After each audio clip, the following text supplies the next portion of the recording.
8A1, Town Manager's Evaluation. So moved. Second. Roll call, please. Mr. East? Aye. Mr. Clark? Aye. Mr. Dawson? Aye. Mr. Ratliff? Aye. Mr. Klontz? Aye. Mr. Reese? Aye. All right, next we'll have the Pledge of Allegiance by Councilman Clark and invocation followed by Councilman East. To the flag of the United States of America and to the republic for which it stands, one nation, under God, indivisible, with liberty and justice for all. I'd like to join us in prayer. Please bow your head at this time. Heavenly Father, we thank you for our many blessings. We ask that you would continue to guide and keep us always. Please be with each of us as we conduct the business of our town. In your name we pray. Amen.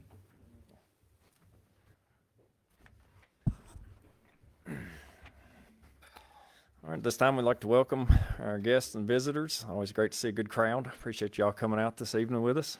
Also for those online, appreciate you joining us as well. Now I ask if there's any modifications to public session. Well, none being heard, we'll move on to our presentations for this evening. Our first presentation is Streetscapes Update with Scott Aust.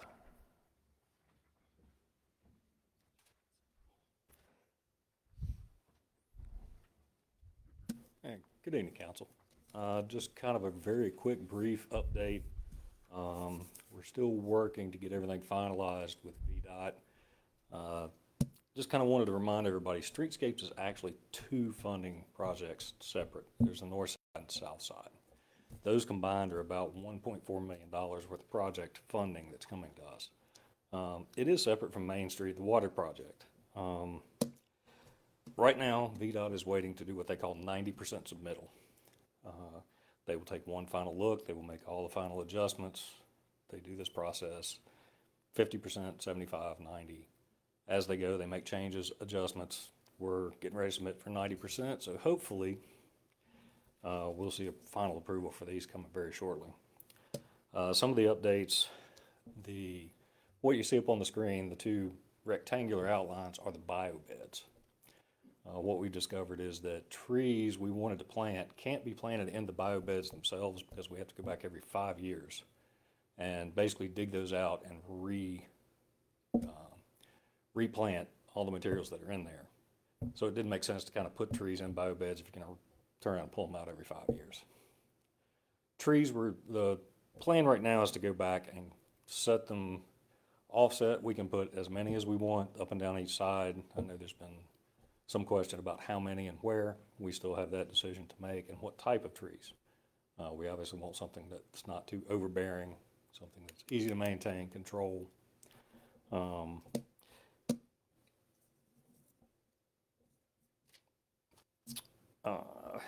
Outside of that, as I said, the biobeds, we have dropped that number simply because of cost. Originally, when we started these, they were about $18,000 a piece, and that price has doubled. So we're going down. We're going to cut that number down to 4 instead of the original number, I believe, was 8.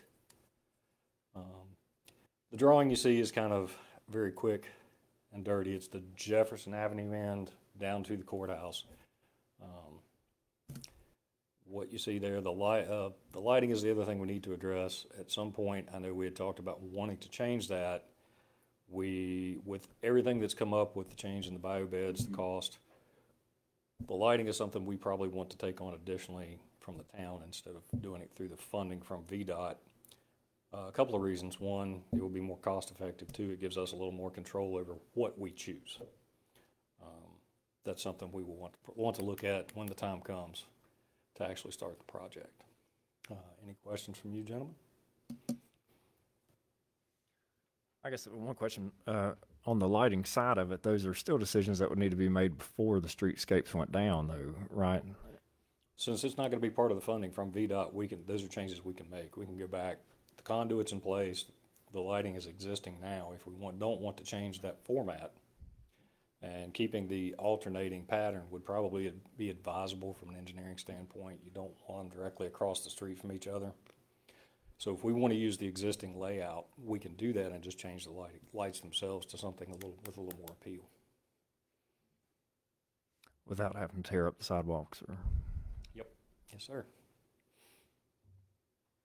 Would we be able to put down like LED lights that would face down instead of, because if we're gonna have, I'm just thinking, I've lived in apartments where the light came up into the bedroom and it was very annoying, and I'm thinking if we want people to be down there, if we have LED lights that face down or something like that. By doing it, by the town taking on and incurring the cost, that gives us the flexibility to put what we want. Okay. There's a lot more options. Great. Down facing could certainly be one of those options. The tree beds that are across from the courthouse, are those going to be completely torn up and then redone, Yes, or? they will. They may change in size a little bit. They may be a little bit narrower, closer to the sidewalks than they are currently. And the trees that are currently in them, will they come down in that process, or? All the trees that are there currently will come out, and we will go with the same thing throughout the entire block, whatever tree we decide to use. It might be a crazy question, but is there another solution outside of trees? If, just in the time frame that I can remember, which is a short time frame, obviously, but we've spent more time fighting, trees to make them look like what we wanted them to look like, as opposed to, is there another solution maybe that's going to give us the attractive Main Street look without having to fight the growth of trees? First of all, I think we know from the experience that we've had that we don't want the same kind of tree since we have to remove them. So we would look for a tree that grows differently, I guess is the most simplest way to state it. But some communities, when they have done this, have reduced the number of trees and perhaps put shrubbery in some of those places using the same locations, but because of their proximity to the various businesses, they've chosen to alternate, say a shrub, maybe then follow the next bed, would be a smaller tree, not necessarily kind of trees that we have. And one of the reasons why we're coming to you all with this that's still a work in progress is that on at least one occasion, several council members mentioned that they wanted to have the opportunity to make sure that as we made these improvements, that we took into account all the various ideas and interests, because this might be a once in every 50 years opportunity to do things. And we do know that the project will cover curb, gutter, sidewalk, these bio beds, and the trees. The question for us is, if you don't particularly like the lighting, and I would say that LED lighting is going to be the way everything is going to be replaced eventually in the town, according to AEP. Of course, that may take a number of years, but that still would be the case. Then we want to see which items you'd like us to come forward and specifically have you all address. Well, and I agree with the fact that it's an opportunity, certainly, because it's not something we do very often. And so my question would be, I guess first thing would be the time frame. Refresh me on that, is when we're supposed to. The time came, it has gotten pushed out from originally when I brought the Gantt chart in showing all the Main Street and from two-way traffic all the way through Waterline, everything else. Unfortunately, with VDOT and federal funding both, the process to get this approved goes through not just the state level with VDOT, but also the federal level. Sometimes it gets drug out a little longer than we would certainly like. At the 90% approval that we're getting ready to submit for, usually that is one more round of very small changes, 30, 60 days-ish, and then it will go through the approval process, start to bid, so you're looking fall at best would be the time. Fall of this year, there has to be At best. a permanent plan or a plan that's agreed upon in place. Outside of the lighting, like I said, if we're gonna take on the lighting as a town, we can do that because the conduit exists, as long as we're not changing the pattern or the way the lights are staggered. And that's a good point. So if it turns out that there's a design that changes the electrical, for instance, we need to know that now, right? Yes. We would need to know that So- before they, at least before they pour the sidewalk, so we can get additional conduit in place. So I guess, how difficult is it, and I don't fully know what I'm asking for, to have a visual 3D depiction of some of these options so we can have an informed conversation? Lighting options only, or Any options, any options? right? We can, certainly I can start looking into lighting options and perhaps have that next council meeting. As far as trees, things like that, that's something a little different. It'll take the engineering firm a little bit of time to throw a 3D rendering together. This was basically taking some of the engineering drawings and overlaying on a map to give us what you're looking at now. Right, and I appreciate this, but I'm just thinking that in order to really make an informed visual decision on what's going to look best for the town for the next however many years that's in place, it'd be really Absolutely. helpful. I can go to them and ask how long it would take to generate a 3D drawing. So tell us what you're most interested in, and I think we could work with that. For Okay. example, and this may not be all-inclusive, if you really have interest in the kind of trees, we could certainly bring something that gives you some options back with that. If lighting is a critical issue, we could do that as well. Curb, gutter, and sidewalk, is going to be pretty standard unless you suddenly want to go with a different texture, than what we've had in the past. And I'm not sure that when we mentioned that there are two grants, one for the north side and one for the south side, we will be doing those improvements on one side at a time as well, so that we can keep the street open with at least one lane while those improvements are being made. Well, I do think the vegetation, the beds, the lighting, all of that, I'm not so sure about guttering, but I really don't know what I don't know, so. Well, why don't we bring back some options for you all to look at for both lighting and trees, with the recommendations that come from the consulting firms, as well as perhaps if you all have seen something in another community that you particularly like, it would be helpful if you would identify those areas and we could get information about what they have used and what the cost might be. The one thing I was kind of curious about, and I don't know if this is just not in this part of the state, or you're not at that stage yet, is that one of the things they showed when we had that consultant come in is they did, I think they call them bump outs, where the sidewalk comes out sort of up to where the cars park, so that it's a shorter, so it's just where the travel lane, so it makes it like a shorter distance for pedestrians to walk. I think you see it on the, this way.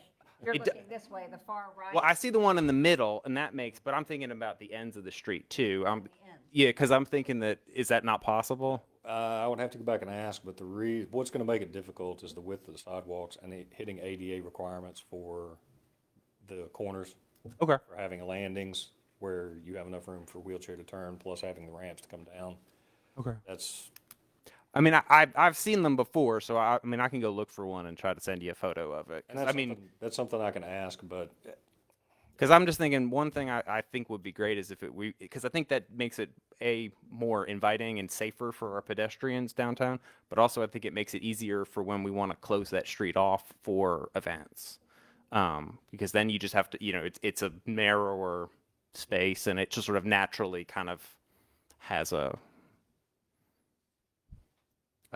easier kind of flow to it.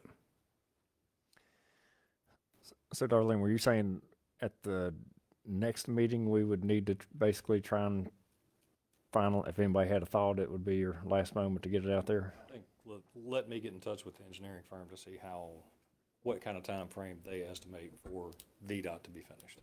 We may have a couple of meetings before that time. Well- I would think, though, that if there is particular concern about the lighting, that we just should make the decision that we're going to take lighting out of their plan, out of VDOT's plan, because their options will be very limited. Probably They'll not take like- what I call a cookie cutter approach, and if you all want something different, I'm not sure how much the trees themselves, the types would be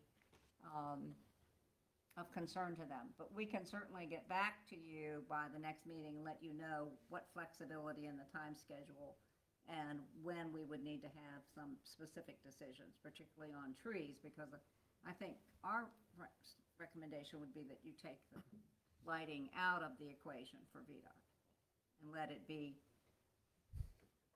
the council's decision, the community's decision.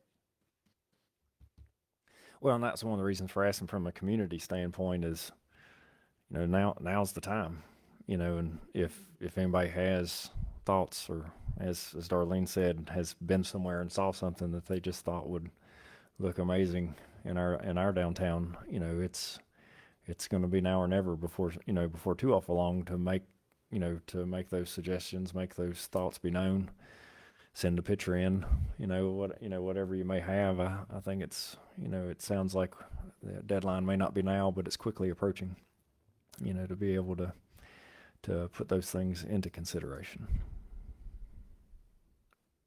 Is it 3D rendering? Is that something that's feasible that we can? It's something I would have to ask the engineering firm, see if they can generate it. They have most of the CAD files, everything on hand. We don't have those here. Yeah, I just think it's important that we have some idea of what we're talking about, and the public has some idea of what we're talking about. Anything else? Nope. Scott, thank you. All right, that'll take us to our next presentation, Introduction to Long-Term Financial Planning, Jackie Morse and Mike Haskins.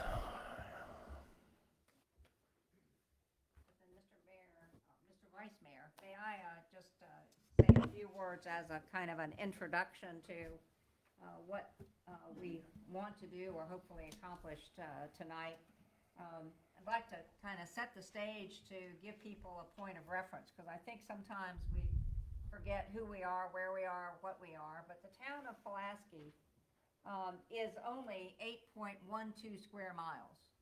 It's a very small geographically piece of Pulaski County. And by comparison, Pulaski County, including the town, is 330 square miles. So we're 8 square miles of 330. Our population in 2021 was 8,961 people. And that works out to about 1,120 people per square mile. So the density that we have here in the town is obviously very, very different than the county in which we physically are located. And yet we represent roughly 26% of the total population of Pulaski County. And I know you and others have heard of the county administrator's goal to have 40 by 30. And at 33,000, that certainly is an achievable goal that we want to help achieve here in the town. And what we're going to do this evening is kind of give you a context to begin a financial planning activity on the council's part. You have staff that on an annual basis prepare a one-year budget, and we frequently bring to you a 5-year capital improvement plan. But as this town is changing and growing, we thought it was important to kind of put what has happened in the last 5 years and what may happen in the next 5 years into a context. And don't know how we managed to do it, but we hired Mike Haskins for economic development, but he has brought with him a tremendous amount of experience as it relates to financial planning and financial calculations. And so we have put those skills to work in his preparation of some items that he's going to share with you tonight. And then Jackie's going to come forward and give you a context on the operating side or the expenditure side, Mike on the revenue side, and then I'm going to try to wrap it up with getting you all to give us your suggestions, ideas at this point about where you would like us to put the emphasis over the next several years in both services and in capital, so that we can, again, start working on those things as we move into the budget planning process this year. So with that as kind of an introduction, Mike, go ahead. Sure. So let's talk future planning. That's fine. So basically, these are the 5 largest sources of revenue for the town. What you have is exactly what I have in front of me, but I'll be happy to answer any questions. The first one we'll look at is the most, it's the one that does, makes the least amount of difference, which is intergovernmental.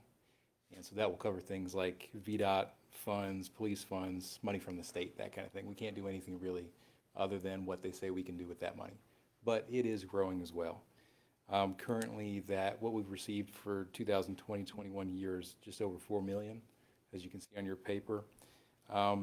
Based on 5-year averages, that's all of this information. So all of the data is based off of the same 5-year term. We've had about 6.1% of growth in intergovernmental in that time, the most 2 years being the biggest 2 years of growth. But over the past 5, all taken into account, it's been about 6%. With that projection, it doesn't look like it should change, so we should have about 5.7 million of intergovernmental funding, which is great for things like fire department, police, and our roads and water systems. The next one, very important one, is real estate. Real estate tax currently, this past year, we came in at about 509, 517, 800, which over a 5-year term was up about 2% over the course of. And just on that projection, we should be at about 562, 756 in 5 years' time. So that is not taking into account any kind of new projects that are currently ongoing in the town, things like new homes, which we'll discuss here shortly. I'll provide you with a list of how many approximately new homes we have currently in the works in a broad spectrum. Can I ask a quick question? So the 509, 517, 800, that's the total valuation of the property in the town? Those are, yes, those are. Okay, so that's not revenue, that's just the value of it, and then that's what we drive our revenue from. That's basically, yes. Yeah, Okay, that's just want to make sure. yeah, for sure. Yeah, no, we don't have. And also one more question, the intergovernmental, does that include capital projects? Is that all funding streams? So if it came from, basically my understanding is, as of this point, which Darling can weigh in on this too, but it's money that came from the state that they dictate what we can do with it, and that's Right. intergovernmental. Okay, General fund only. general fund only, so it's not like a James Hardy or a, All Okay. of those we have separated out. thank you. Real estate, about 2% growth, so about 562, 756, 290 by a 5-year term from now. Should be what we're looking at, and that's 26, 27, 2026 to 2027 fiscal year. The next one being personal property, and that is about 77.3 million. Over the last 5 years, that's grown pretty substantially at 5%, and looks like it will continue and end up somewhere around 98,608,000. The next one is kind of interesting, which when I came here for economic development, I didn't really fully understand what machinery and tools stood for. So you may not either, or the people at home might not. So what that should be is anything that's used for farming, wineries, any manufacturing, things like that, any sort of processing, even things like recycling, like advanced recycling plants or something like that. If one were to exist in the town, they would have a machinery and tools tax that they pay. What that has been in the past, what that was this year, was about 78,940,628. Sorry, those are big numbers, which represents about a 3% growth over the previous 5 years. That should lead to, in the next 5 years, by 26, 27, about 84 million, roughly. And the last one that we'll talk about on this page, other than the totals, is public service companies, and that would be things like railroad and a cellular tax, things like that, which is the smallest one at 24 million, but it's still grown in the last 5 years at about 4.5%. So it should be somewhere in 26, 27 year at 30,726,000. So basically, that's a lot of numbers of what it overall represents as a large trend of growth for the town.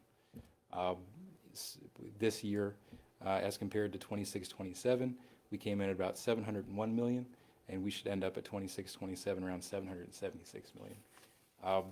The next page is really interesting. It represents a large amount of verifiable growth that we will have. The biggest one being projected homes in process. So you'll see a list in front of you for the people, the businesses, the contractors that are currently building, and the number of houses they are currently building. So these are ongoing projects that are happening right now.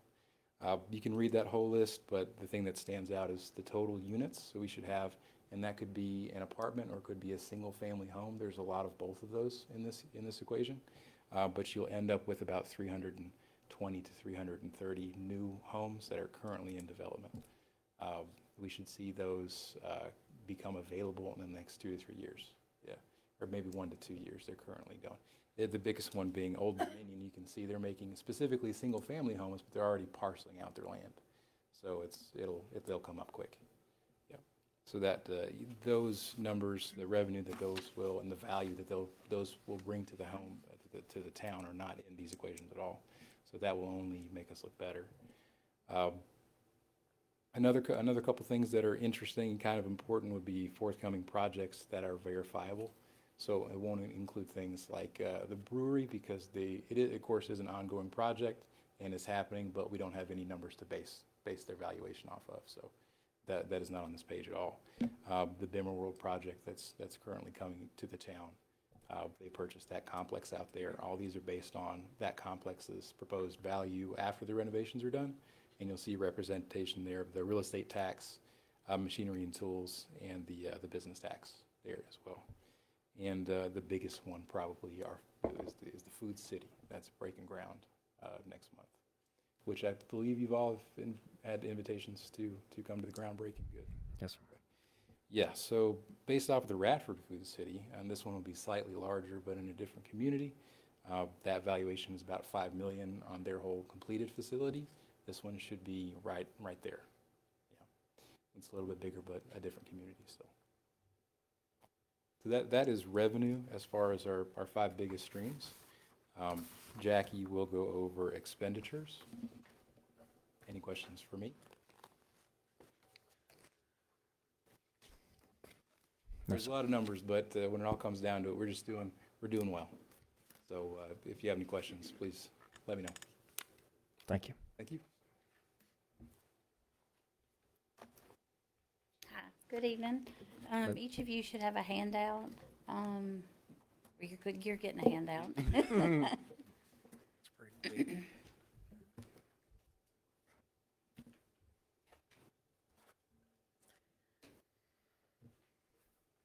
So what you have before you, this is actually a chart that was included in the audit presentation that was given in January.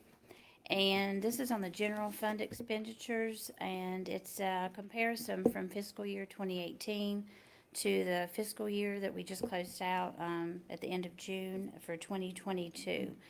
And as you can see with the percentages, as far as our expenditures, there's not much of a change in some areas. You'll see public safety was still at the 43%. Public works was just up slightly to 29%. General government administration still remained the same at 17%. Well, the community development had a bump up to 9%. With the percentages there on the second page, they actually went a little bit further in the audit presentation as well to take it back 10 fiscal years for you to see broken down into amounts for each category. Currently, in the 2022 budget, the total overall budget, the salaries and benefits for employees roughly is about 43%. It makes up of the expenditure budget. We currently now have a total number of employees of 110, 8 of those which are part-time with the town. Your back page that's presented there is a breakdown of our debt service. This gives a listing of loans that we currently have, the original loan date, the rate, the term, the due date, the amount, and it also provides the year that it would be paid off. This upcoming budget year, we are looking, one will be paid off, and Ms. Burcham may go into a little bit further. We are looking into some options of paying some off and maybe consolidating some down where it will be less expensive as far as interest rate.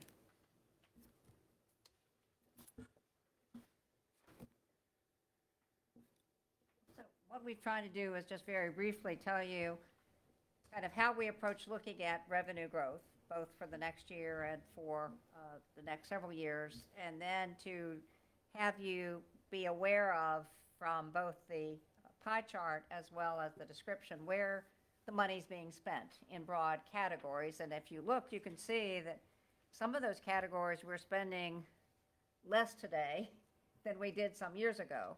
And likewise, some of that has been reversed. One of the things that we would like the council to provide at this point and in the future is your suggested areas where you want additional service consideration, as well as where you would like to see various capital needs being addressed, recognizing that on the expenditure side, a significant amount of the budget is spent not only in individual categories, but on personnel costs, which are both salary and benefits. As we look at the operating budget and we see that there will be growth in the future, some of that's going to have to be of necessity. It's just the cost of doing business. But if there are specific areas of emphasis that you'd like us to look at, as an example, if you wanted, because of the outdoor amenities that we have developed over the last couple of years, that you want to see additional staff deployed in looking at outdoor recreation, that would be something that you might suggest to us. Likewise, you all have visited a couple of our municipal facilities in recent weeks and had some comments about those facilities and their adequacy. You might want to suggest that over the next 5 years, we look at some capital items and plan for those items, which is one of the reasons why Jackie mentioned and provided you a copy of the debt service schedule.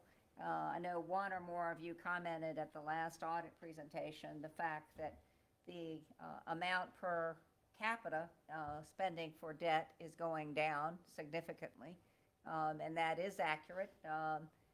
We certainly have a lot of capacity under the state code to issue more debt, but the key to issuing debt is to have the money to pay it off on an annual basis. And so, as an example, you all might suggest a capital project or two, and it would have several $1 million as its price tag, and you might want to, again, to give you different options, set aside a certain amount of your budget each year, or even increase a tax rate and set the money aside to grow a budget so that you could eventually build a particular building or renovate a particular facility.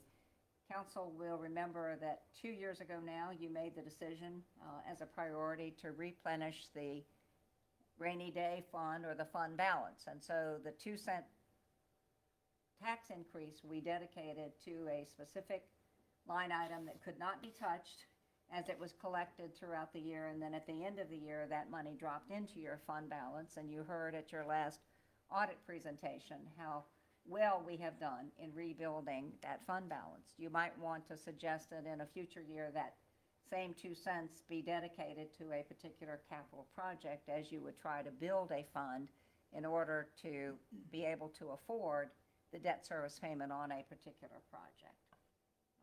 So what we would like, not as decisions tonight, but as ideas, what thoughts you all have about where you would like to see additional services rendered and what capital items. Something that I like to use as an example is the issue of all of these derelict properties that we have in town, many of which are located in neighborhoods that, absent that particular derelict property, would look very, very good. And one idea might be to set aside a certain amount of the budget for the actual removal of these properties, at least the buildings on them. We wouldn't necessarily have access to the property themselves. We'd have to put a lien for the cost of doing that. But in order to improve the appearance of our town, we might want to consider allocating some money to that, which is not currently done. The only capital project that we've had in that regard has been the Peak Creek Mercantile building that we did demolish with the intent of creating over time a parking space area that would improve the activity in that portion of the town. So what are your thoughts or ideas? What would you like to see happen in this town? What services do you think need to be expanded? What things have we not done that you think we should be doing? And what thoughts do you have about future capital needs? I'd certainly start with as a long-term goal, the fire department and the police department. Just, having toured that building again recently, it's certainly dated. The trucks don't fit as built. So I think that would certainly be something we'd want to plan for. Mr. Cancel, said, I think the fire department, police department moving forward is a bullseye, but I would like to see our parks and recreation keep growing. I think you've done a wonderful job. That's a very important thing to our community. What we've done, what you guys have done in just the last year should have been done many years, but we've always got room there for a little bit more growth. I think it's a wonderful thing. Talking about the houses, one of the things that we could do to tear these old houses and stuff down is to target at least 2 a year, 2 houses a year, and get an estimate of what that's going to be. It's very expensive. And then we put that money away because we have several just, they're on the verge of falling in anyway. Just need to come on down and then we'll have to deal with it. We need to target those houses to where we need to go and just don't randomly, but have the engineer go out or a building inspector and target a couple of those right there. But I do think my bullseye is, with Councilman, he's there, is if we've talked to, is fire department and police department, first responders. We've talked about it for years, and we're going to keep on until we're going to have a flood here, and it's going to eliminate our police department downstairs. It's a matter of time. It's coming. We really need to put the bullseye on that. It's a very expensive ticket. As I said, put it out to the public, let them vote on it. I don't know who couldn't vote on that to start with, because it's just got to be done. Parks Recreation, keep our public works strong, keep equipment going. It's right there. So that's my take on it. Thank you.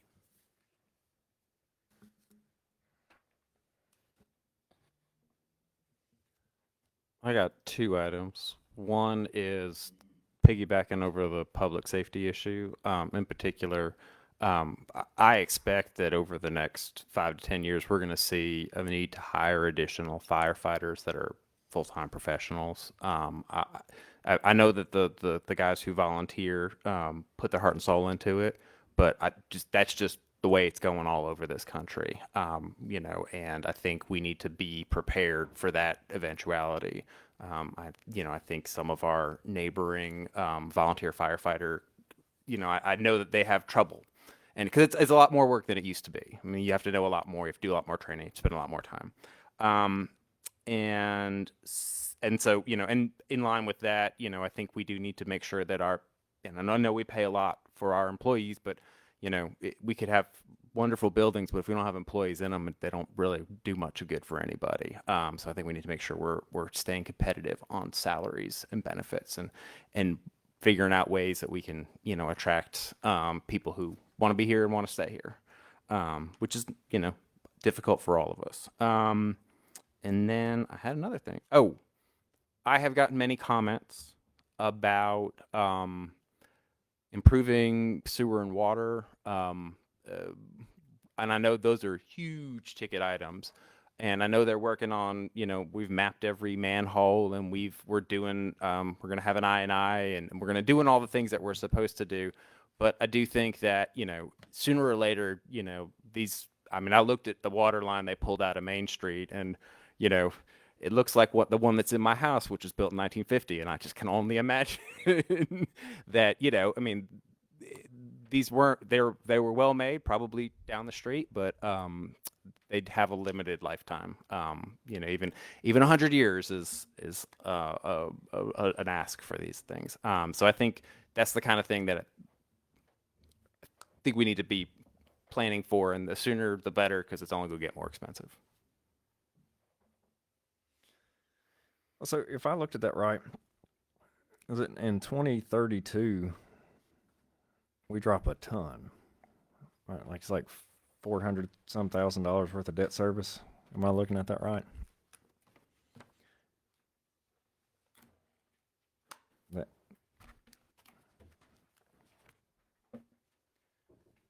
there's a 107, then 127, then 82, then 107, Yes, you're correct. Yes. and then in the next 2 years is about 60,000 of debt service that drops off. So 9 years from now is a big change, right? In our picture, as far as what capacity we have to do things. I would agree with what most everybody said. I think the fire, police, and admin building are not a choice. It's a have to thought. Doesn't mean we have the ability or to tackle it all in one moment. But I think when we are talking about what we're setting aside, and we should be beginning the process of knowing that that's going to happen, or it's going to, one way or the other, it's going to have to. Can't be prolonged, but for so long, and so I would say that would have to be a number one for me as far as focusing on how best can we prepare ourselves for that. I agree with Councilman Reyes that if we don't include staffing, needs in those projections from a standpoint of we don't want to be into the process and decide every year that that we're going to have to do more. I think we're going to have to project that into. Well, we don't want to be writing checks for something else and then figure out, well, we need staff to pull it off, and so I think that would have to be for me a number two to make sure it's factored into the equation. All the other stuff, obviously we want it all. I think you heard that, hopefully. We'd like to pay as little as we can for it, obviously. Every other idea is fantastic, but for me, I think those two are, they're not even optional. We're going to have to accomplish those two, whether we want to or not, and to keep those on the front of what we're doing. And these are fantastic. Thank you. Any other questions? Thank you.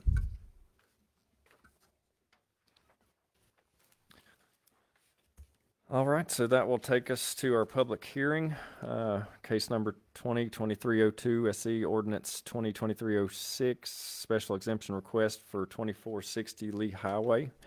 We can have a staff report, please.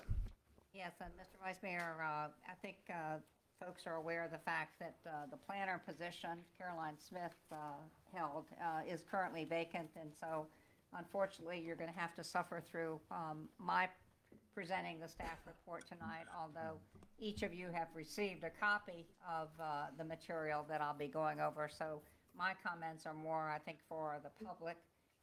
You have already indicated the address at which the request for special exception has been requested. It is a request from Shaw Development, LLC. They want a special exception for hospital or health center for the property, and in several discussions that were held at the Planning Commission, they further refined their request to exclude certain items on the list of potential special exceptions. And so the Planning Commission voted unanimously to recommend approval to the council with the condition that the special exception would exclude the following uses, and those are hospitals, nursing homes, continuing care facilities, alcohol, substance abuse and drug treatment centers, sanitariums, hospices, facilities for the residents or care for the elderly, handicapped, or chronically ill, and residential facilities for nurses and physicians. I believe you have representatives of the applicant here tonight. I'd be happy to try to answer any questions, and I'm sure they would be pleased to do that as well. All right. Darlene, would it be appropriate for that if the applicant was wanting to speak to go ahead and let them speak before we open the public hearing?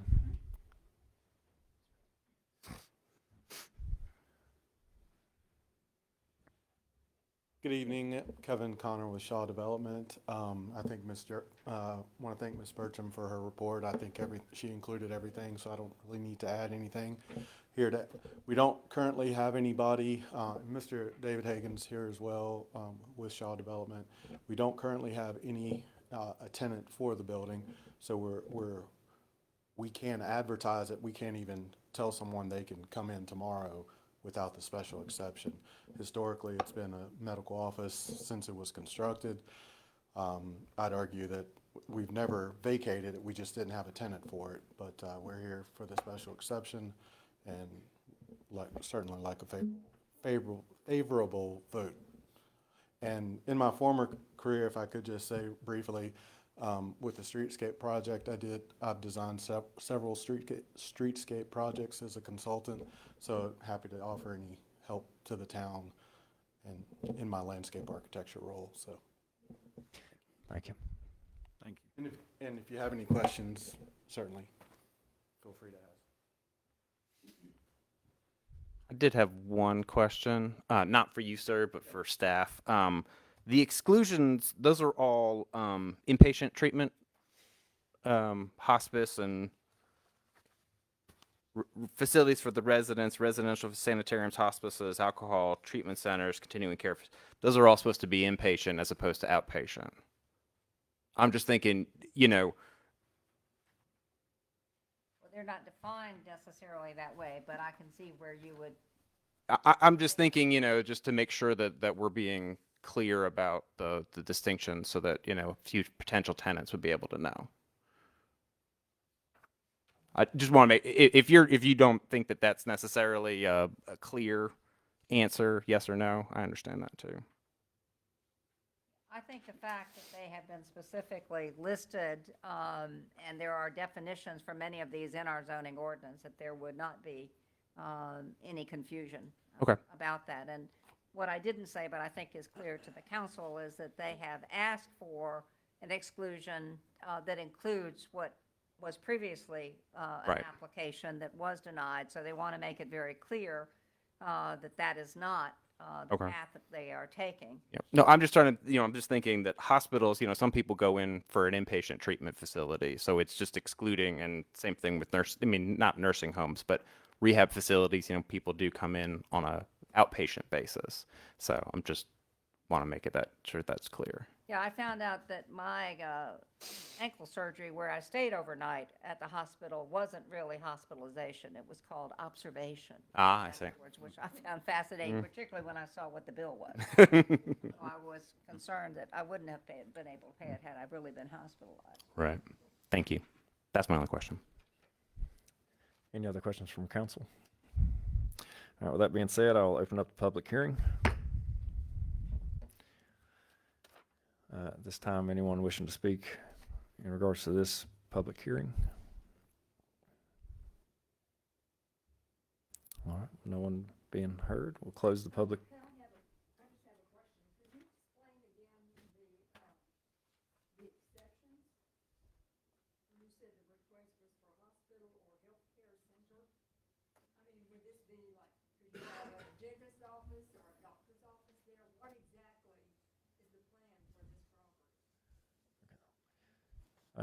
Darlene, can you answer that question specifically?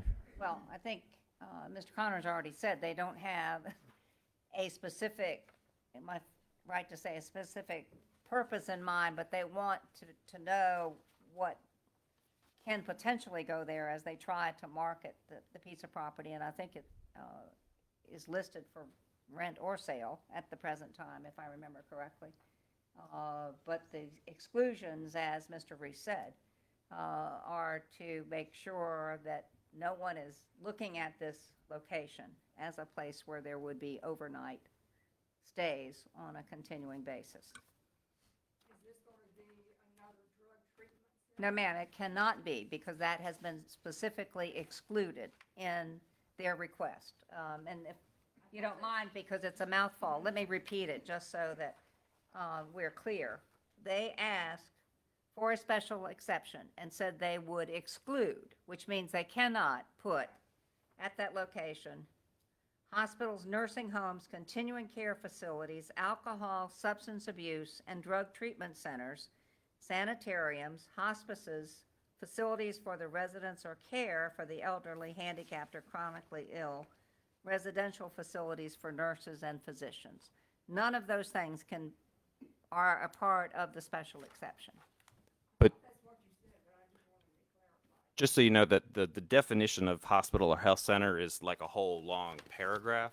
And there's a bunch of other stuff that hasn't been excluded. Things like medical office facilities, clinics, outpatient surgical centers, laboratories, research facilities,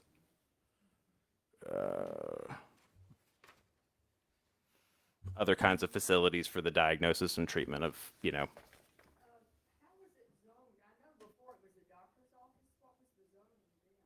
The same R1.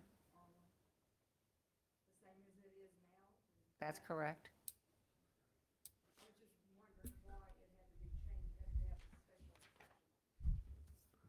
And I'm sorry, ma'am, we didn't get your name.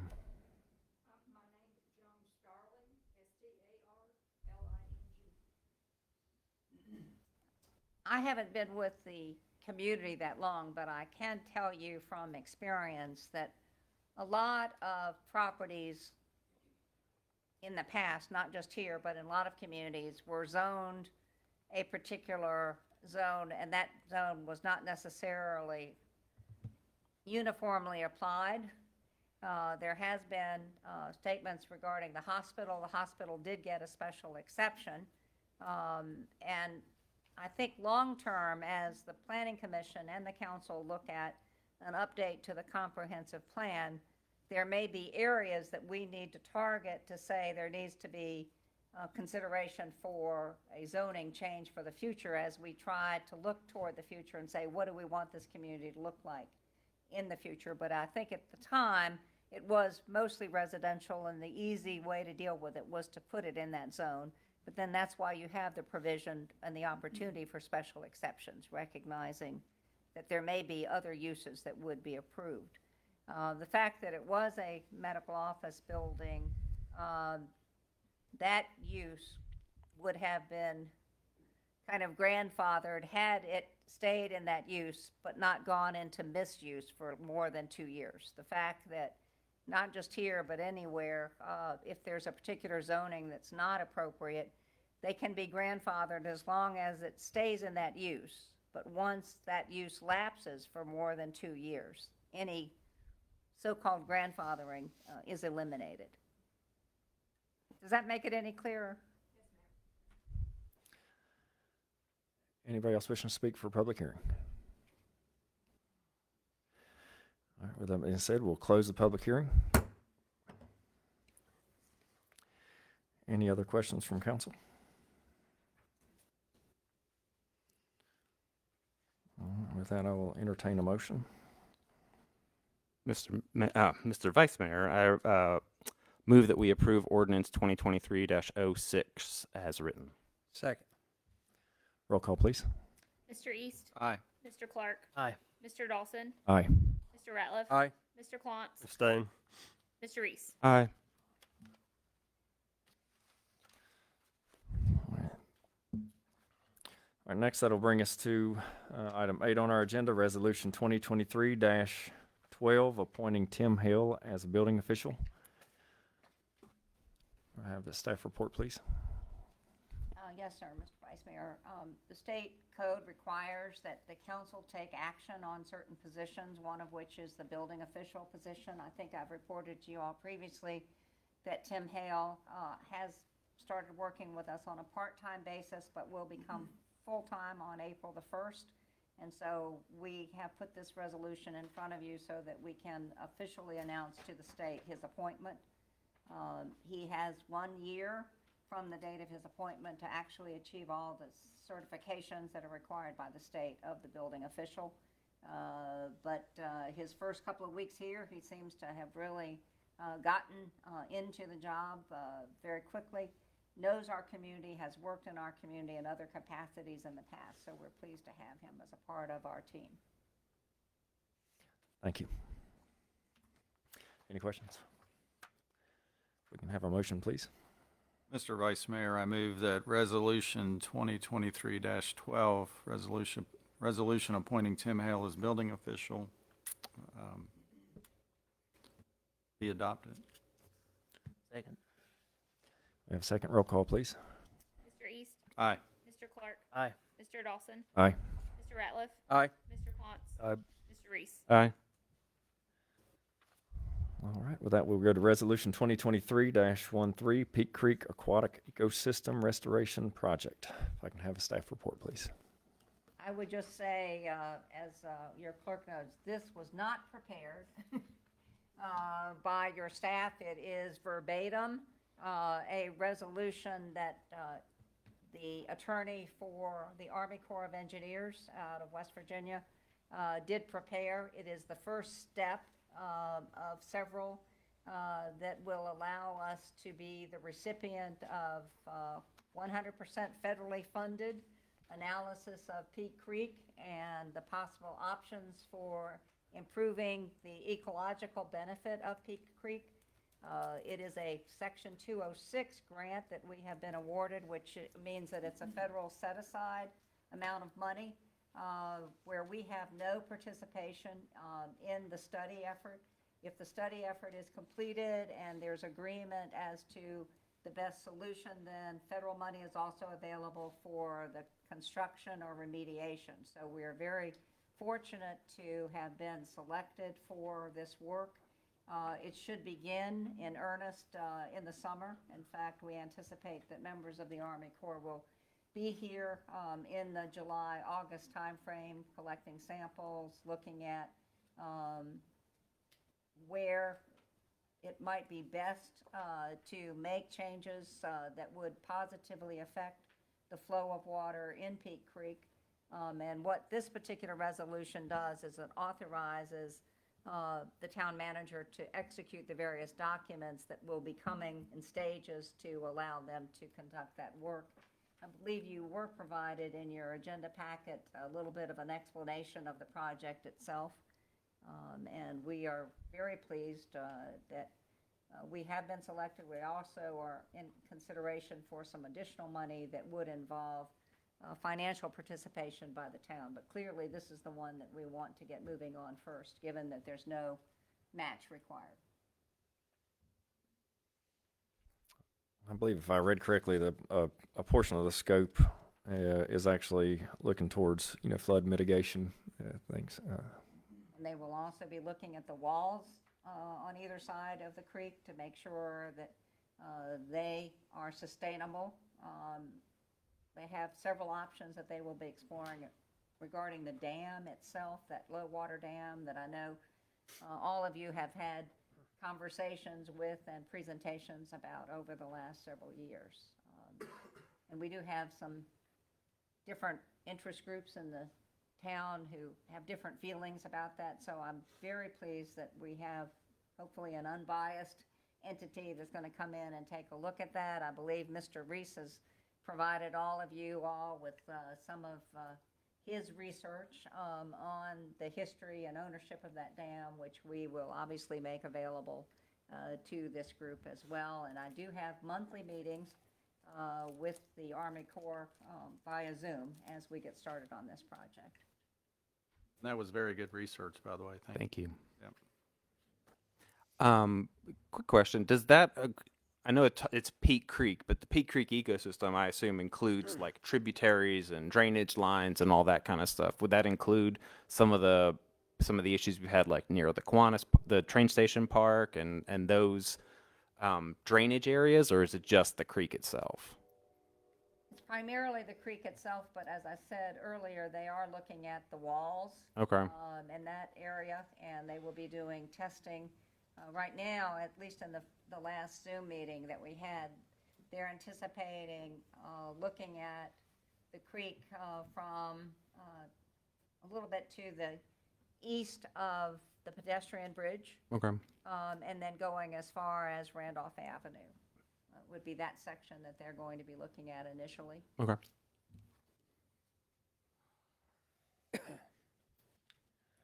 Any other questions? If I can have a motion, please. just, it looks like it says resolution 2013-13. I assume that means 2023-13. Yes. You're absolutely right. So with That that, was the one thing we did. so with that one amendment, move that we approve resolution 2023-13 as written. Second. A second, may I have a roll call, please? Mr. East? Aye. Mr. Clark? Aye. Mr. Dawson? Aye. Mr. Ratliff? Aye. Mr. Klontz? Aye. Mr. Reese? Aye. All righty, with that, we'll now open up our public comment period. I have some folks that have turned in speaker slips. If you did not turn in a speaker slip, we do need that turned in with Olivia. Actually, when you come to the podium, just say your name and your address. 3 minutes on time. Make as much use of it as you would like. So, what I had first slip here is for Mike Barber.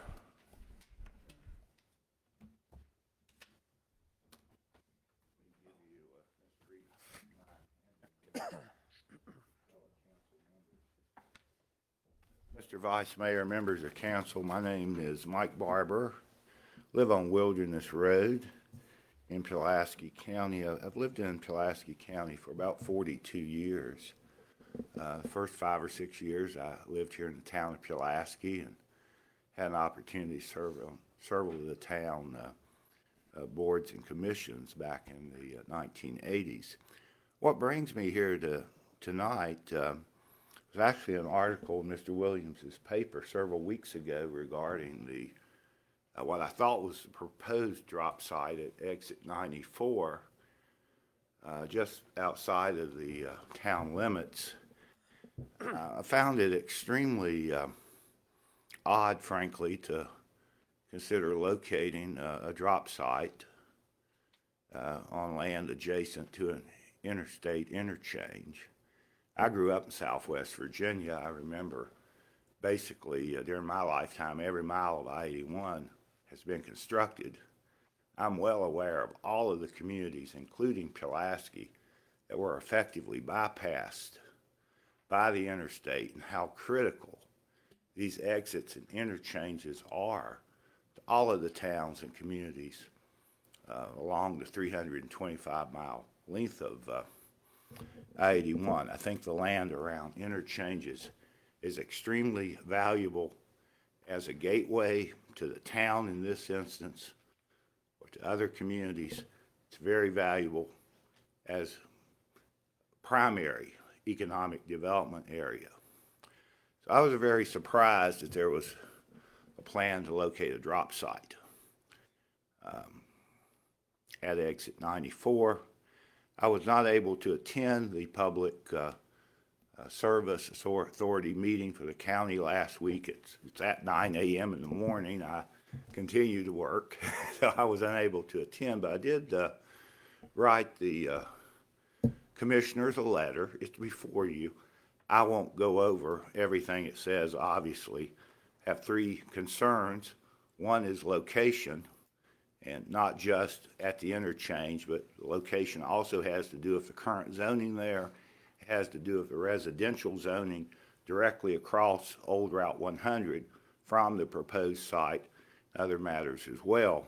Have a concern about the need for the drop site. I heard the town manager mention a moment ago that the town has a population that represents a little bit more than a quarter of the entire population in the county. I'm aware that the residential garbage service in the town has changed. It's been privatized. I would suspect that probably represents at least a quarter of the PSA's residential customers no longer being their customers, and a shrunken customer base. I find it kind of odd that they would want to add another drop site within a mile or two of a customer base they no longer have. Lastly, I have concerns about the cost. I don't see any planning for the proposed drop site, any estimates of cost, environmental abatement, taking the building down, paving, fencing, a significant potential issue with stormwater management at that site. It's elevated above the residential properties across Old Route 11. Don't see where any of that has been calculated, determined, or even considered. But that's really not your all's problem, actually. So the reason I'm here is my next to the last paragraph, and I will read it to you. It's fairly short. And this was addressed to the Public Service Authority. I have a final comment, which is in essence a suggestion. Would it not be possible for your board to reach out to the Pulaski Town Council in order to explore the possibility that county PSA customers could use the town of Pulaski's new drop site? And I've visited your drop site. It's very nice, very attractive, actually. There's certainly precedent such an arrangement because I understand that there's an agreement for Town of Dublin residents who are not PSA customers to use PSA's drop sites. Seeking and reaching an agreement with the Town of Pulaski for PSA customers to use the town's drop site would certainly entail far, far less expense to the PSA than developing and operating its own drop site at exit 94. But I guess that's probably about 2.5 miles from the town's new drop site. I suspect it would also save the town money by sharing operational expenses. But maybe most importantly, that my last sentence, which I say further, such an agreement, if reached, would serve as a positive example of cooperation among government entities in Pulaski County. Now, I don't know if you gentlemen are inclined to have a discussion with the PSA board about perhaps looking towards an agreement for shared use of your drop site and shared expenses too, of course. But if you are so inclined, I certainly encourage you as a citizen of this county, as a PSA customer also, to be willing to take the initiative and reach out. I've encouraged them to do so. I have no idea if they will or have. My reason in appearing before you tonight is to ask you to consider if perhaps it would be advantageous for the town citizens and the community as a whole, all of Pulaski County, to seek to reach some type of agreement with the PSA regarding shared use of a site that already exists, has recently been developed, appears to have more than enough capacity to serve not only the town's residents, but any in the surrounding county that might wish to use the drop site. So, thank you very much. Thank you. Thank you.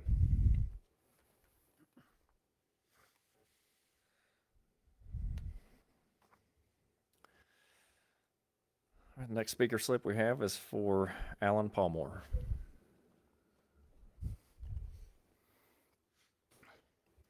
Council. Alan Palmore, just kind of wanted to go over a couple things. Sir, I'm sorry to interrupt, but just for everybody, we're supposed to say your name and your address. Just Alan Palmore, 132 4th Street Northwest. thank you so much, sir. Okay. So first thing I was wanting to talk about is the intersection of Washington and 3rd Street. When you come in to town from 3rd Street and you get to Washington, if you want to see if anything's coming on Washington, you have to pull literally through the crosswalk now, which is dangerous. I don't think you're supposed to be blocking a crosswalk when stopped, but you cannot see if anybody is coming without pulling out that far. So I've already been nearly hit there one time. And I'm assuming that others have probably been nearly hit there too. So I didn't know what's going on there, but the stop signs are not going to work there. They're not. Second thing, back in November 17th, article in the Patriot said work was starting on Main Street December 5th. At that time, we were told 4 months. That would be April 5th, which it does not look like it's anywhere close to that. And now I'm reading 150 to 180 days. That's not 4 months. So I guess the question is, where did that change? And when I say that, because at that time I was reading, these contractors were looking at working on it possibly 7 days a week instead of the 5 days a week that is normal. And that's definitely not happened, because there's been many days that I go down there and there is nothing going on. So I'm sitting there going, as a person who runs a business, I'm thinking, what are those business owners dealing with on a day-to-day basis? I saw they could get a $3,000 grant, which I thought that was a slap in the face. How much does it cost to run a business? That's probably not covering their rent for 1 month. So my question is, you know, I read that they have other jobs. I don't care about their other jobs throughout the state. I live in Pulaski. We've paid them to do this job that was supposedly, according to November 17th article in the Patriot, was going to take 4 months. And I don't see that happening. So my question there is, what's happening? Last and not least, I've got a question if we are eliminating streetlights. Because my street light now is off in front of my house and it's taped with black and orange tape. Is that a sign that it's being eliminated, or what is the case? Currently, I don't have any problems with it, but in the past, the apartment building next to me, we have had drug dealings multiple times. Over the 20-some years that I've lived there, we've had multiple tenants there that were drug dealing. I don't feel particularly safe at night going out to a dark street. So maybe that light's just out. I have reported it as out, but I've not heard as to whether it's out or whether something is being done to remove streetlights. So my question there is something being done there, to anybody's knowledge? Or street. Happy to address it. The town has not asked for any, Okay, well, I was wondering, because it's literally taped. but now that we have your address, I Yeah. will check first thing in the morning. Did you report it to I've already AEP? reported it to town, and. You mean they a said street light or a dusk to dawn light? It's one of the, it's a dusk to dawn, but it's up, you know, big telephone pole light sticking out over the Not, street. not a signal light. No, not a signal light, but it's now taped up. And I've reported it to the town, my wife has reported it to the town, and they were supposedly gonna let AEP know, but we were just wondering because we don't understand why it would be taped up. Let me just say for the public that is watching, anytime there is a street light out, if you will get off of the pole, the number of that pole and call it into AEP, that is the quickest way to get it resolved. Because if you call it into the town, we have to send someone out to go find that same number and then call it into AEP. So if it's right there at your residence or near your business, it just expedites it. But I will make sure that we check it tomorrow morning on your behalf. Okay. And if I might just respond to your issue about the West Main project, they do have until April the 5th. And so your crystal ball is better than mine, but my understanding is they think they're going to make that date. They are at the point now where they are installing vaults, where different businesses or property owners have asked for additional meters, which requires that vaults be installed. Right. We're down to only a couple of businesses that aren't already connected to the new water line. So they will have a penalty if they do not complete by that April 5th date. I don't know why you referenced 150 to 180 days, because that has, It was in one of the articles in the paper saying that it would take 150 to 180. I'm not remembering that. That may be in regards to when the part got damaged, and at that moment we were uncertain about how long it may take to But get that part. then we were only talking about a month, and I think he was referring to something further back than then. But I can assure you that that water line will be complete, if not by April the 5th, as soon as possible thereafter. The contractor is well aware of the deadline. Right. Unfortunately, when you sign a contract with any contractor, they have a specific number of days to accomplish, and we have no control on when, in that period of time, they are going to work. Obviously, this contractor and others have other work, and they are moving their crews around in order to accomplish multiple contracts. They did, when we first signed that contract, we offered and agreed that they could work up to 7 days a week. They didn't necessarily agree they were going to do that, but we did say we would make provision for that, which is outside of our normal contract with people, but again, trying to get it expedited. There's nobody who's more concerned than myself about getting that accomplished, because we know it is creating challenges not only for the people who live and work there, but the rest of the community that uses that area. I know, really, I've gone down there a couple times and I sit there and go, if it was an elderly person, I'd be scared for them to be walking the street if they were wanting to shop at one of those businesses. You can't walk it now. Exactly. I mean, because you've got pipe crosses laying in the street, you've got fire hydrant laying in the street, and you've got gravel, then you've got ditch, and I mean, walking from one side to the other is a hazard. I mean, particularly, like I said, if somebody was elderly. Open trenches, it's a nightmare. So they really believe they're gonna, that's 2 weeks away, right? April 5th.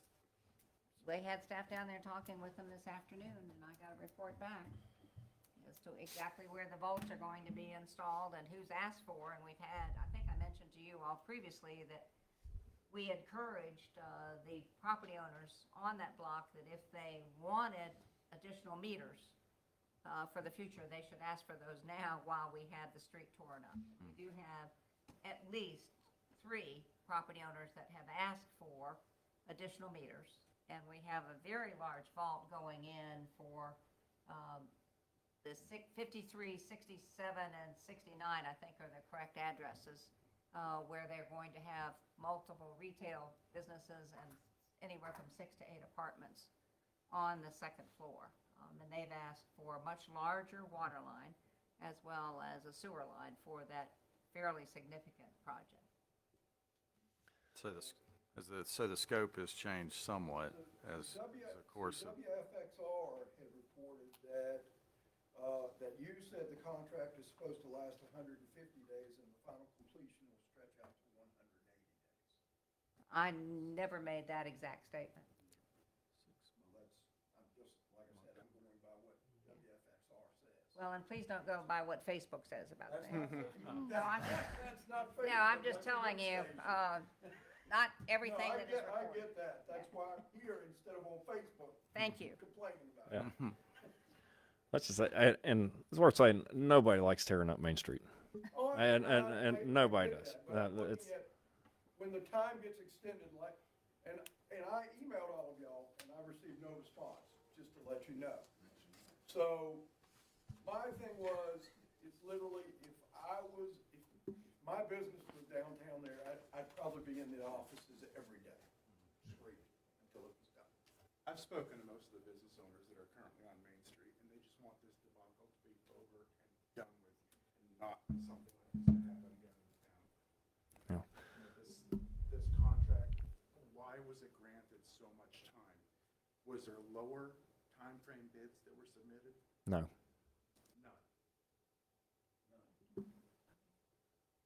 Oh, I'm sorry. Get your name and address, please. My name is Tim Bischoff. I live at 111 3rd Street.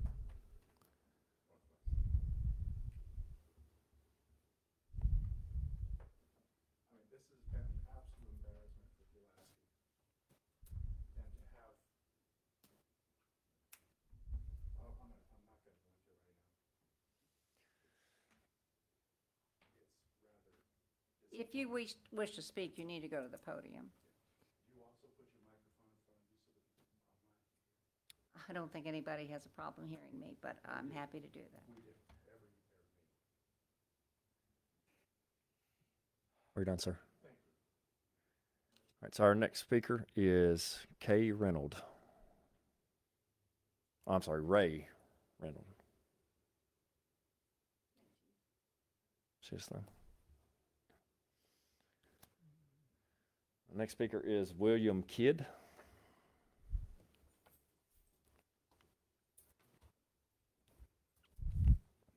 Okay, I'll Council. I'm William Kidd, live on 901 5th Street Southeast.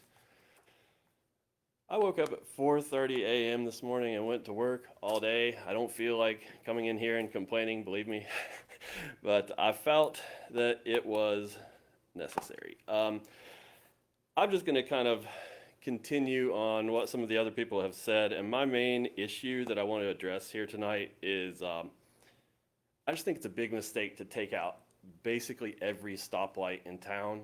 It makes it feel like, you know, you just got to stop, go, stop, go, stop, go. And it's very jarring. And I feel like there's not sufficient visibility at all of the intersections to see what's coming really good and confidently, you know, to pull out at them without a light. Like, some of those intersections surely need a light. And I would just really encourage the council to further consult with VDOT or anybody else to get more opinions on that. And my next thing is the change in the traffic flow. I understand the council's reasoning is to make it more appealing for business and to increase the downtown. I guess what I would just ask is, if that does not produce the expected results, then what? You know, would we consider altering it? I know Bluefield, West Virginia, where I'm originally from, they did some alterations to their downtown where they made it all like one lane and put parking on either side. And it's a big loop, and it's pretty efficient. And earlier in the meeting, they were asking about the lighting. They did something else there with the lighting that I think was really appealing. They did string lights across with kind of big bulbs, lighted up like Christmas, you know. It's really nice, and it makes their downtown feel very inviting. And they've got a lot of new little diners and their Granada Theater, and I mean, I would really encourage the council, if you've not looked at Bluefield, West Virginia downtown recently, go check it out. So I just would, again, really encourage the installation of like a couple of smart lights, and maybe even taking some kind of public opinion poll. I know we have a tendency to like poo-poo Facebook, but I think it does represent a general discontent that's brewing in town. And I would just really encourage the council to take that into some consideration, because right now people feel ridiculed and, you know, not listened to. Thank you. Thank you. Next, we have Gary Cox. Thank you, Council. I'm Gary Cox. I live at 131 8th Street Northwest. I'm going to be Bob Bunce tonight. No one's old enough in this room to know who Bob Bunce was. Bob Bunce was a guy that filled the newspapers up with information about the town council, about the county government, about people on Main Street, and he usually got things done. And the way he got things done was to pretty much just ask the council or the county or the mayor or somebody to just look at something. And I'm going to ask you to look at something. From 4th Street Northwest to 8th Street Northwest, bordering on Randolph Avenue, the council has not done their job in serving the residents of those houses at all. Prior to the change in the trash pickup, there were alleys that were utilized by county trucks. And the trucks were not the small truck that our present trash removal people use. They were the big trucks. They actually were the rear loaders. And they were able to get up and down these alleys forthwith. There's a lady across the street from me. I will not mention her name unless I'm asked. But she lives at 711 Randolph. She's a single mother. If she weighs 100 pounds, I would be surprised. She has a preteen son who's probably 95 pounds, and then there's a younger son there. and she is a single mother, and she's running that household. And I have watched her wrestle that 96-gallon can down 20 concrete steps so she could be in compliance, except one time. The other time she came out her back door, went down the alley, came out on 8th Street, on Randolph, and pushed it up about 4 houses and set it in front of it. That's way too much. Right beside her house is a wounded Army veteran. And he, like a lot of people in town, had to call their doctor up and ask for help. And that's what this lady was told. She says, I'm healthy. I just cannot do this. We bought this house because it was handy. We were getting services at the rear of it, of our house. And she says, this is a problem for me.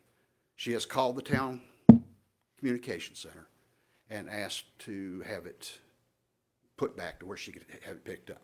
The truck is already there. All it's going to be is one more can. But I will tell you, it's a Pandora's box with all the houses. And I don't think anybody in this room has gone by and looked at those houses. Have you? You have? And yet we agreed that we were going to come up and down steps with these cans and everything else. So I'm asking you to do your job. That's it. Reconsider it. Get this lady some help, and think about all the streets in this town. This town is built on hills, and it's difficult for people. It's difficult for me. I'm one of the people who had to call my doctor up and beg for a slip so I could continue to use my alley. Thank you. Gary, how did she get, who picked it up in the past? Where did she put her can? What's that? Where did she put her can in the past? On Randolph. Oh, in the past? Yeah. She put it out her back door at the alley. There's an alley that connects all those houses. So where trucks don't go down through that alley? Yeah, they do. They do now. The house right beside of her was, like I said, it's a wounded veteran, and he was able to get the VA hospital to allow him to go back to put his can in. Prior to that, his grandsons were coming by and hauling the trash down over the hill. I implore you, every one of you, to drive up that street and look at it the next time you're up that way. And just think about if you lived on those streets. And there's some of those houses that don't even have parking in front of them. So let's get someone out in the street and go up and down and ask people how they like their service, especially on Randolph. Okay? Thank you. Thank you. Look up Bob Bunce.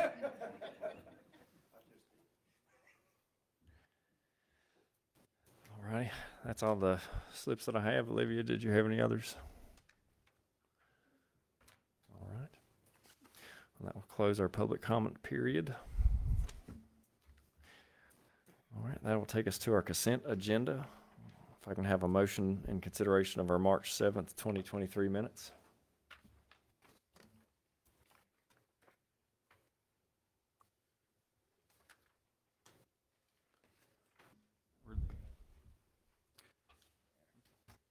Mr. Vice Mayor, I move that we adopt the town council meeting minutes from Tuesday, March 7th, 2023. Second. I have a second. May I have a roll call, please? Mr. East. Aye. Mr. Clark. Aye. Mr. Dawson. Aye. Mr. Ratliff. Aye. Mr. Klontz. Aye. Mr. Reese. Aye. All right, that'll bring us to our council comments. Councilman East. I don't have anything this evening, sir. I don't have anything. Councilman Ratcliffe. Klontz. Councilman Reese. Nothing this evening, Your Honor. Good gracious. Well, that'll take us to our manager's report. Members of council, I think I mentioned at a previous meeting, but I want to give you the schedule now for next week. The location for the new Food City will have a groundbreaking ceremony on the 5th of April, at I believe 10 a.m.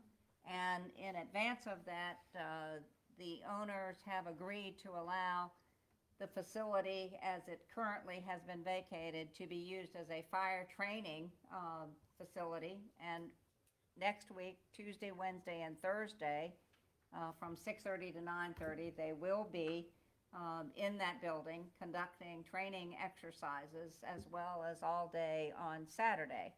And we certainly will make the public aware of that more closer to the schedule, so that we don't get a lot of calls to 911, that there's activity going on there that in their minds, should not be. But certainly, if any of you all are interested in going over and watching any of that at any time, you are welcome to do so. That will be or is sponsored by our own fire department, but we have invited volunteers from throughout the region to participate in that, because it's a very unusual opportunity for them to have a building that they can go in and break windows and tear down doors and do things that would be a part of their firefighting activity in the event of a serious fire. So wanted to make people aware of that. I did mention to the council at your last meeting, because we asked for a resolution to be approved that would support our application to the House Appropriations Committee for some funding. We did in fact get that application in yesterday and identified 3 streets in which the water lines have had multiple and frequent breaks and repairs, and are very hopeful that that application will be well received. The gentleman, I think, said he's on 5th Street Southeast. That is one of the streets that we've identified of the 3. Hermosa and Commerce are the other 2. I'm not sure of the timeline, but we were scurrying around to get that application in on time. We have, as the council knows, sold one piece of property on Pierce and made the second one available for a acquire, rehabilitate, sell home, and I'm pleased to share that construction has started on both of those homes, so that hopefully in the near future we'll have 2 more places for people to come and be a part of our community. And there was a statement earlier this evening about lighting. I did happen to have a conversation with a gentleman with AEP earlier today, and I'm told that they will soon be starting the LED project on Route 11 all the way to the town-county line. So hopefully that will improve the lighting along that particular corridor. I believe the council's aware that we asked them to do something similar on East Main Street last year, and that was accomplished. And I would just say that as we understand it, when a light does need to be replaced, they are replacing with LEDs. But this idea of going on a particular street and taking it all the way down is a special project, and we have been approved for that one. So hopefully people will see better light in that particular corridor in the future. That's all I have tonight. All right. Well, with that, we will conclude. I'll remind everybody of a future council meeting on April 4th, 2023, 6 p.m. Open session starting at 7 p.m. Thanks again for everybody coming out tonight. Y'all have a good evening.